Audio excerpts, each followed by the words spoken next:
비트초아 안녕하세요. 코인뉴스 읽어주는 비트초아입니다. 구독, 좋아요, 알림 설정 초아 10월 19일 방송 시작하겠습니다. 제가 감기가 굉장히 오래 갑니다. 지금 방금 전에 또 약을 먹어서 그나마 조금 괜찮을 것 같긴 한데 코맹맹이 소리가 조금 날 수 있어서 좀 양해 부탁드립니다. 제가 어제 방송이 많았습니다. 한 5개 정도 있었는데 그중에 TV 방송에 나갔을 때 했던 이야기들 그리고 지금 시점에서 어떤 것을 위주로 좀 봐야 하는지 같이 좀 짚어보도록 하겠습니다. 오늘 이야기하는 것도 무조건 성지순례다라고 말씀드리고 싶어요. 그래서 나스닥과 커플링되는 이제 이런 상황에서 우리가 지금 가장 중요하게 생각해야 되는 게 바로 테슬라다라는 이야기를 드렸습니다. 그 이유가 뭐냐면 우선 테슬라가 그 전에 이제 지금 잠시 볼 게 있어요. 지금 보시면 우리 이게 금요일 14일 날에 있었던 이제 핀비즈죠. 전체적인 이제 나스닥에 관련된 것들, 나스닥과 관련된 주가가 나온 건데요. 이 중에 테슬라 거의 장중에 8% 정도 하락을 보여줬습니다. 그리고 나서 그 다음날 월요일이죠. 다음날도 아니에요. 월요일 날 개장을 하고 나서 이제 그 저항대에 이제 맞은 거죠. 그래서 이렇게 튕겨져 올라간 것으로 보여지고요. 그래서 그 전과 후를 보시면 좀 달라요. 이렇게 보시면 그냥 거의 데칼코마니처럼 그 전에 이제 떨어졌던 부분을 다시 이렇게 올려주는 것을 볼 수 있습니다. 그럼 초아님 테슬라가 왜 이렇게 중요한가요? 라고 물어보신다면 테슬라가 지금 오늘 실적 발표가 있는데요. 우선은 같이 짚어보셔야 하는 게 10월 19일 날 실적 발표가 있죠. 오늘입니다. 오늘 몇 시에 나오는지는 정확한 것은 밝혀지지 않았어요. 그렇지만 여기 보시면 예측치를 좀 주목을 해봐야 되는데 지금 예측치가 이제 그 전과 비교해서 얼마나 좀 차이가 나는지 좀 보겠습니다. 그 전과 지금 비교를 해보면은 매출의 예측이 거의 90% 이상이 플러스가 돼야지 이 예측치를 채울 수가 있고요. 여기는 또 60% 이상, 순이익은 60% 이상을 채워야지만 여기에 맞닥뜨릴 수 있습니다. 즉 예측치가 좀 높게 잡혀 있다는 건데요. 그 이유는 이제 고성장주이기도 하고 성장을 계속 지속적으로 해왔기도 했고요. 그리고 두 번째로 말씀을 드리면 상하이 공장이 가동이 되면서 전체적으로 생산량이 좀 증가를 했습니다. 그런 것들 역시도 같이 껴져서 이런 예측치가 나왔다라고 보여져요. 근데 여기서 주목해야 될 것이 있습니다. 그전에는 이제 이렇게 생산량이 늘었다고 하더라도 이 인도량과 생산량 사이의 차이가 이렇게까지 크지가 않았습니다. 이 둘 사이의 차이를 봐야 되는데 지금 보시면 이 3분기에 이제 생산량이 2만여 대, 2만 2천 정도 차이가 나요.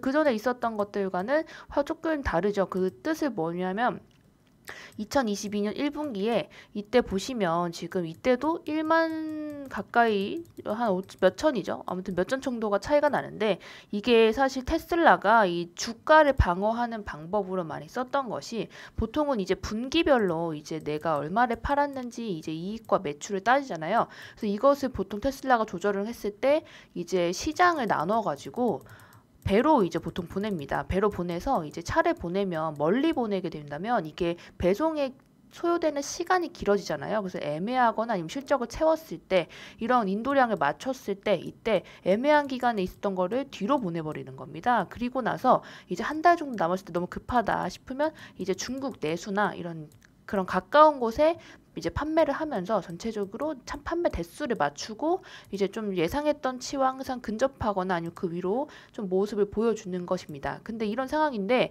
사실 이제 좀 많은 대수가 생산이 되면서 그것을 따라가지 못했던 것으로 좀 보여지고요. 전체적으로 지금 계속 성장을 지속적으로 해왔기도 했고 그 전에 이제 다른 것들이 떨어진 것들에 비하면 아무래도 좀 하락을 많이 안 했다는 것이 중점이죠. 그래서 테슬라가 거의 33% 정도 떨어졌거든요. 그 고점이 아니라 최근 한두 달 사이에 33% 이상 떨어졌기 때문에 나스닥에 비하면 거의 3배 정도의 하락이 있었어요. 그래서 전체적인 이런 모습적으로 따져보면 뭐 지금 시장에서는 또 뭐 테슬라가 좋다 안 좋다 이런 얘기를 하지만 중요한 것은 이게 만약에 이것을 진짜 열심히 해서 채웠더라도 우리가 조금 이제 좀 더 지켜봐야 할 점은 과연 테슬라가 비트코인을 그대로 들고 있느냐 이런 것도 중요하죠. 그래서 그런 것들도 같이 좀 살펴보셔야 한다라고 느껴집니다. 그래서 그리고 같이 좀 살펴볼 것이 있는데 테슬라는 항상 꿍꿍이가 있습니다. 그 전에 구조조정을 했던 날 보시면 보세요. 6월달 후반이죠. 이때도 제가 말씀드렸는데 구조조정이 되어야지 그 미래에 우리가 지금 인건비로 좀 말이 많은데 인건비 같은 측면에서 이런 우리가 사이클이라고 하거든요. 이런 사이클, 하이퍼 인플레이션이나 인플레이션의 사이클을 따지면 결국엔 모든 것이 오르기 때문에 인건비도 오를 수 있다. 그래서 그런 말씀 드리면서 테슬라가 굉장히 빨리 구조조정을 해서 잘했다라는 말씀을 드렸어요. 그 이후로 또 보시면 트위터가 7월 9일, 7월 첫째 주죠. 7월 첫째 주에 이제 또 트위터를 좀 인수를 안 하겠다라는 이야기를 했었어요. 그리고 나서 이거 비트코인 75% 매도도 7월 말쯤에 일어났거든요. 그래서 이 시점을 다 종합적으로 찾아봤을 때 지금 10월에 또 인수를 한다는 이야기를 하면서 이렇게 4번 정도 이상한 행동을 했어요. 좀 시장에 영향을 가는 행동을 했는데 그 시점을 정확히 본다면 이게 일봉상이거든요. 6월 첫째 주. 또 이때죠. 이때 또 이제 트위터 인수를 안 한다 이런 얘기를 했던 거고 또 7월에도 여기 말쯤에 여기 보시면 이쯤에 또 이제 그런 이야기를 한 거죠. 아, 나 비트코인 팔았어. 그 다음에 이렇게 말아 올려지기 시작하죠. 왜냐하면 비트코인 자체가 아무래도 위험 자산으로 많이 따지기 때문이죠. 그래서 이런 것들이 줄었다. 그러면 이제 사람들이 아 그러면 생각했던 것보다 매출이 좀 나겠네. 지금 있었던 손실이 좀 덜해졌겠네. 라는 생각을 하면서 이제 좀 급한 상승을 합니다. 그리고 나서 또 급하게 떨어졌는데 이제 이때 우리 거의 대부분 이루어지는 그 거래 대부분 55% 이상이 공매도가 될 정도로 왜냐하면 이 전에 떨어진 것이 거의 없었어요. 테슬라가 이런 상황이 됐었는데도 좀 잘 버텨줬거든요. 테슬라와 애플에 좀 주목해야 될 시점이고 이제 이 아래에서 또 떨어질 때 이때 말한 게 트위터 이야기를 한 겁니다. 그래서 지금 날짜적으로 보면 항상 어려웠을 때 무슨 꿍꿍이를 했는데 지금 위치가 사실 좋지가 못하거든요. 그래서 이런 상황이라면 200달러 부분을 다시 또 내려가는 부분을 또 보여줄 수가 있어요. 그래서 꿍꿍이가 있을 것이기 때문에 여기에서 좀 더 주목을 해봐야 된다라고 생각이 돼요. 그래서 결론적으로 말한다면 이제 물론 여기 채워주면 좋죠. 첫 번째의 우리의 가설은 여기서 채워줄 것이다. 채워준다고 하면 여긴 좋죠. 그런데 이게 코인의 영향을 어떻게 끼칠 거냐면 이게 채워준다고 끝이 아니라 과연 그 나머지 비트코인을 가지고 있는가 이것이 중요해요. 왜 그거 그렇게 중요한가요? 라고 물어보신다면 비트코인을 지금 시장에서 가장 부족한 것이 바로 투심이다. 근데 이 테슬라가 투심을 꺾는 행동을 한다면 결론적으로 또 하락으로 이어질 수 있거든요. 그래서 전체적인 지금 다른 장보다도 비트코인이 영향을 테슬라에게 많이 받을 것이다 라고 생각이 듭니다. 그리고 또 말씀드리고 싶었던 것은 제가 이 방송에 나가서도 얘기했어요. 시진핑이 3년임이 16일날 확정이 됐습니다. 16일날 확정이 됐는데 이때도 좀 말씀드리고 싶은 게 시진핑이 대만 통일의 무력 사용을 포기 안 한다는 말을 했는데요. 근데 이것이 우리가 뜻하는 바가 아니었어요. 원래는 이제 부양책을 쓸 줄 알았거든요. 중국 사람들은 부양책을 쓰겠다. 왜냐면 항상 어려울 때마다 부양책을 좀 써오기도 했고, 이 국가들이 약간 보여준 특색이에요. 왜냐하면, 사실 이런, 공산주의 국가들은 사실 할 수 있는 행동이 많이 없어요. 왜 구조조정을 강하게 할 수도 없고, 대부분이 이제 중국과 연결이 되어 있는 그런 회사들도 많고, 그리고 사람들의 이제 인식이 아무래도 무엇보다도 중요한 그런 나라들이기 때문에 이런 부양책을 좀 쓸 것이다라는 기대감을 좀 벗어난 거죠. 왜냐하면 대만 통일의 무력 사용을 포기 안 한다.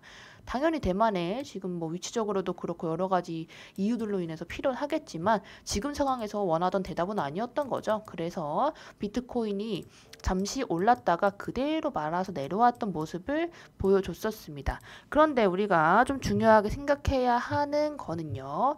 이제 얘네가 이제 부양책에 대한 이야기를 조금 있으면 할 거예요. 리커창이 좀 할 수도 있고 이제 부양책에 대한 이야기를 할 것이다라는 기대감이 시장에 있습니다. 그래서 이런 상황에서는 중국계 코인을 조금 더 우리가 좀 눈여겨봐야 한다라는 말씀을 드렸고 지금까지 중국이 보여줬던 행동들이 다 한 가지로 모이거든요. 결국에는 중국몽 2049라고 해서 2049년에 중국이 넘버원이 되겠다라는 것인데 이것을 좀 실현하기 위해서는 달러의 독재에서 벗어나는 모습을 보여줘야 되거든요. 근데 생각해 보시면 제가 저번에도 말씀드렸는데 몇 번이나 지금 중국이 그런 모습을 보여줬어요. 트라이를 했고 이제 달러를 이제 대신해서 위안화로 페트로 달러를 대신해가지고 상하이에서 결제를 한다든지 원유를 결제한다든지 이런 모습들을 보여줬기 때문에 지금 입장에서 충분히 가능하다. 그리고 그것이 돈이 조금 CBDC나 아니면 이제 코인 쪽으로 들어올 수 있기 때문에 우리가 좀 준비를 해야 한다라고 말씀을 드렸어요. 거기에 덧붙여서 또 같이 봤어야 되는 게 바이낸스에서 5억 달러 규모로 이제 5억 달러 규모로 BTC 채굴자 대상으로 대출 프로젝트를 출시한다고 했어요. 근데 여기서 끝이 아니라 클라우드 마이닝 상품을 낸다고 했는데 클라우드 마이닝이라는 건 결국에는 누군가에게 이제 좀 맡기는 거라고 생각하시면 되겠죠. 그래서 대신 누군가가 날 채굴해주고 그 속도를 따져서 내가 얼마나 채굴했을 것인지를 따져가지고 다시 이렇게 돌아오는 그런 이런 프로젝트죠. 프로그램인데 이런 것들을 한다는 것 자체가 결국에 채굴자를 살린다는 의미예요. 그래서 제가 계속 말씀드렸는데 이더리움 클래식이 상승하는 순간이 이제 비트코인의 또 바닥이 될 수 있다라고 말씀드렸던 건 저번 상승장을 이끌어갔던 아이들 역시도 이제 채굴자들이었고 이제 떨어지는 건 역시도 채굴자들의 몫이었거든요. 그래서 이렇게 상승을 줬을 때 기억하실지 모르겠는데 채굴자들이 여기서 매수하고 여기서 매도하고를 지속적으로 해오면서 이렇게 상승을 보여줬었어요. 그런데 지금 이런 모습들을 이제 바이낸스만 보이는 게 아니라 다른 이제 뭐 비트메인이라든지 그런 데서도 좀 이제 보여주고 있다. 채굴자들을 대상으로 한 프로젝트들이 조금 더 출시가 많이 되고 있다라고 말씀을 드리면서 중국계 코인에 무조건 지금 딱 눈을 가고 있어야 된다. 별표를 쳐놓고 좀 계속 지켜봐야 된다라고 말씀을 드렸어요. 그래서 이게 그 전날에 말씀드린 거거든요. 근데 제가 이 말을 한 번 한 게 아니라 정말 여러 번 했었어요. 금요일 날도 하고, 금요일 날은 안 했지. 월요일 날도 하고, 화요일 날도 했었는데, 계속 이제 중국에 대한 이야기를 해왔었다라고 말씀을 드리고 싶은데요. 근데 중요한 건 이제 이런 생각을 나만 가지고 있는 게 아니라 저스틴 선이라고 트론을 이제 창업한 창업자예요. 창업자가 여기 보시면 중국이 암호화폐 산업에 대한 정책 방향성을 바꿀 수 있다라는 이야기를 했습니다. 그것뿐만 아니라 후오비에 대한 것을 계속 지속적으로 이야기를 하고 있거든요. 후오비 HT가 후오비에서 발행한 이제 후오비 토큰인데요.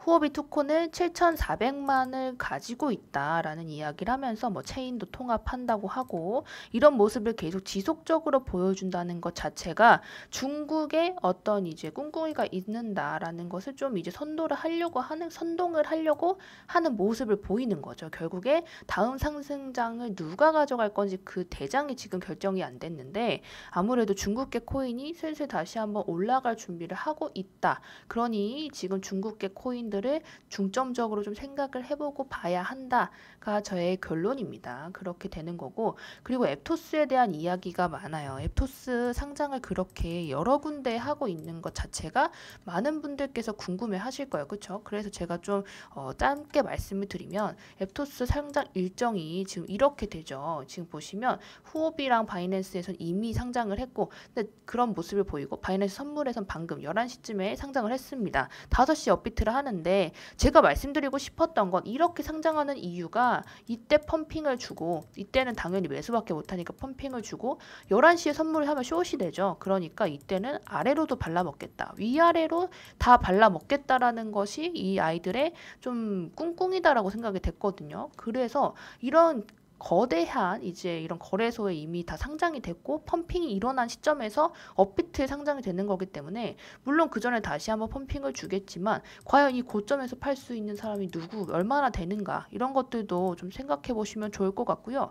개인적으로 이런 상장이 일어나는 것들에게는 조금 안 좋다. 왜냐하면 그 전에 볼 만한 이 지표가 없기 때문에 딱히 이것을 언제 나와야 할지도 모르겠고 이건 순전한 도박이거든요. 그래서 사실 저는 이것은 비추하는 바입니다. 그리고 나서 또 이런 뭐 전 개발자가 뭐 거짓말이다, 가짜 포스다라는 이야기를 하면서 강력적으로 비판을 했다고 하는데 사실 저는 올라도 어떻게 생각하냐면 순전한 운으로 오른 것들은 왜 올랐는지 본인이 모르고 그러니까 얻을 게 없다는 거예요. 얻을 게 없고 떨어진다고 하면은 또 이것도 얻을 게 없어. 이 투자 자체에서. 그래서 전 그런 것들을 선호하지 않기 때문에 조금 이제 조심해서 투자하시길 바랍니다. 비트코인은 말씀드린 대로 조정을 받고 있고요. 이제 테슬라의 영향이 좀 큰 것으로 보여져요. 그리고 이 상승 추세가 1시간 봉상으로 있었는데 이 1시간 봉상의 상승 추세를 벗어났기 때문에 이 19K 부분 여기에서 또 여기 찍고 다시 올라갈 수 있습니다. 여기에서 모습을